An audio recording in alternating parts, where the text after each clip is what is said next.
Hello, welcome to Pub4X Gaming. Today we're taking a look at the RS3, which obviously we've already done, so I won't be going through the stats of the vehicle slash tank or anything like that. This is basically just like quite a good game. I suppose I only actually get one kill, but it was quite good because at this time I was playing, I'd done like a couple of games. I was on like a winning streak, so this was reasonably good. Sorry. And again, I don't like do tons of damage, I'm not like man of the match, etc. But I'm at the top of the leaderboard, which is pretty good. It's a good sign because it means most of the time you have quite good advantage. Although obviously there are like Tiger 2s, Ferdinands, all sorts of tank destroyers out there which potentially could cause damage to me. Anyway, before we actually get into the proper bits of the game where we actually start doing damage, I will say now, I do apologise because I don't think I've been on Steam for ages. I've been on and off a bit, and it's not just the fact that I've been messing around with my new laptop, it's pretty much combined with the fact that I have actually had quite a bit of work to do already, which kind of sounds a bit odd, but even over the weekend I was kind of out for the majority of Saturday, which kind of made it harder to catch up with other stuff on Sunday.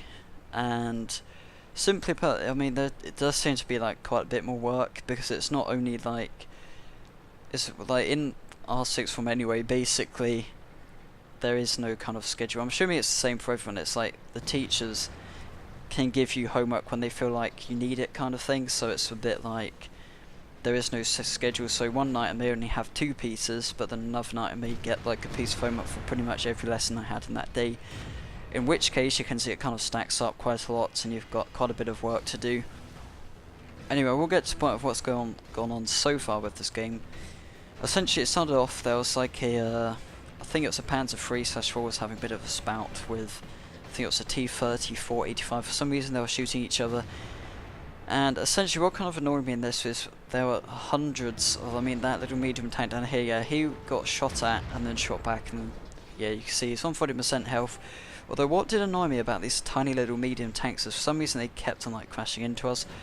That was kind of my fault, but I mean, he was just like cavorting down this little street there and ended up kind of doing a bit of damage to himself, which was quite annoying when the smaller tanks do that, because obviously it kind of does more damage to the heavies because they've got to pay for it in a sense. But anyway, you can see at this point here, we're not doing amazingly well. We've got 4 of us dead, 2 of them are dead, and they've kind of half taken the base, they've kind of got control of it. And what I usually find is when the enemy has control of the base early on, they never usually hold on to it, providing there's still like a majority of our team remaining. So I always find that usually if you rush to the base, they'll just flank you and you'll get killed and all of that. And surprisingly, we kind of do manage to turn it around quite nicely. Again, there's kind of all sorts of stuff going on. They keep on capping it up to like 50, we take them down a bit, so in a sense at this point we're kind of actually just picking them off, because they're all there kind of like bloodlust with trying to capture the base, and we're kind of just dishing out damage, stopping them from capturing it, which is pretty good. And as a whole, it actually works like quite nicely, our little thing here, because we've got kind of a bit of cover there popping out, but because we're all around this section here, as soon as one guy pops up there, he may be shooting at them kind of down there, but then we're up here, we'll just shoot him in the side, so it works out quite nicely.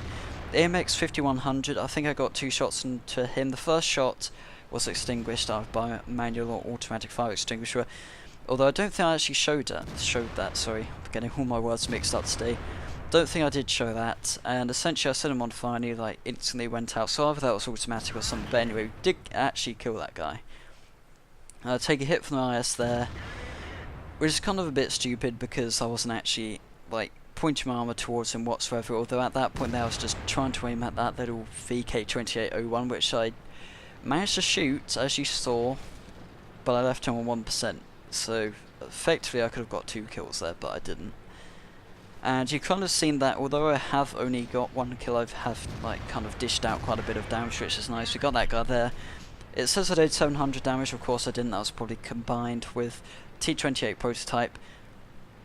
At this point here it does get quite interesting, because we could quite easily probably take over at this point, but you've got, only at this point you've got like the IS-3 and Tiger 2 moving in. I think it may actually be a KV-1S, I can't actually remember.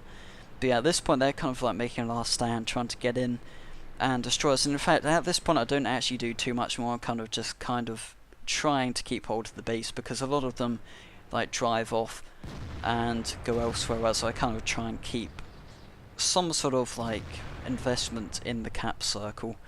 So just in case things do go wrong, we've actually can kind of stand back. They got Ferdinand around here somewhere. I think he's actually up on the mountain pass, and he gets a great game actually. He's got 4 kills. So I think he gets 5. So yeah, he's a great player. He's kind of quite clever actually, because he's kind of gone off on his own, and in fact he's kind of like a lone wolf to some degree, but he manages to hold it because of course on that small mountain pass it's quite hard to get behind a tank destroyer, and you're really going to struggle to penetrate Ferdinand from the front no matter what vehicle you're in. Although he does actually do surprisingly well. He even kills a guy up there, which I'm assuming is the T-28 prototype. They have like a bit of a bash up there, although I do think he kills him. And at this point you can kind of see there is like a Tiger II up there, but I kind of let them take it because again by the time I get up there they would have killed him anyway. And at the same time there's probably not too much point because I'm in the cap zone anyway, although we do kill them all, which is quite good. So you can see the first 9 did get 5 kills. He was great. Wasn't much of a team player as you saw, but he managed to pull it off. He did a lot of damage, killed a lot of people, so he was a pretty good player. Not quite working in the team, so if we didn't quite have the teamwork going on with us, he probably wouldn't have kind of fared so well. Although I did get 1 kill, so you saw I did do a bit of damage as well, so it wasn't too bad. Tiger II got 2 kills, T-28 got 2 kills, KV-1S actually got 3 kills, but again, how much of that was actually like proper kills instead of just stealing kills kind of, I don't actually know, because that's pretty impressive anyway for KV-1S. But anyway, thanks for watching the video today guys, hope you did enjoy the video, and if you did, remember, getting my words mixed up again, remember to like and subscribe. As I said, I have got a lot of work on it already in 6th form, so I'll see how it goes. I do apologise for not being on Steam too much. I'll try and change that again, especially for the weekend. I probably should have really been able to have gone on at some point, so that was a bit of a shame. But anyway, thanks for watching guys.